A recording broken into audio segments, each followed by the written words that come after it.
దైవం మీద నమ్మకం ఉన్న ఒక వ్యక్తికి లక్ష్మీదేవత ప్రసన్నమై, ఇంక నేను వెళ్లాల్సిన సమయం వచ్చింది, రేపటి నుంచి శని రాబోతున్నారు, ఇన్నాళ్ల నీ భక్తికి నీకు ఏదో ఒకటి ప్రసాదించగలను, ఐశ్వర్యమా, ఆరోగ్యమా, అనురాగమా, ఏది కావాలో కోరుకో నాయనా అని అంటుంది.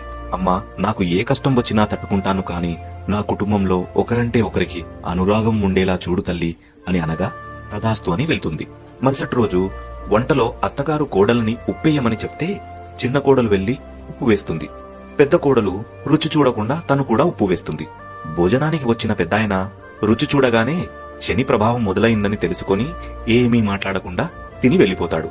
తర్వాత భోజనానికి వచ్చిన పెద్ద కొడుకు మొదటి ముద్ద పెట్టుకోగానే నాన్నగారు భోజనం చేశారా అని అడిగి చేశారు అని తెలుసుకొని తను కూడా ఏమీ మాట్లాడకుండా భోజనం చేసి వెళ్లిపోతాడు. చివరగా భోజనానికి వచ్చిన చిన్న కొడుకు కూడా మారు మాట్లాడకుండా భోజనం చేసి వెళ్లిపోతాడు. ఆ తర్వాత ఒకరొకరు తన భర్తలు భోజనం చేశారని తెలిసి వారు కూడా మౌనంగా భోజనం చేసేస్తారు.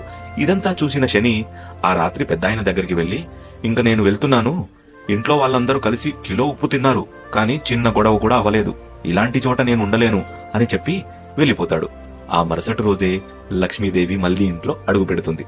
నీతి ఏంటంటే, ఏ కుటుంబంలో అయితే ప్రేమ అనురాగం అర్థం చేసుకునే గుణం ఉంటుందో వాళ్ళ ఇంట్లో ఎప్పుడూ అష్ట ఐశ్వర్యాలు వెలసిల్లుతూ ఉంటాయి.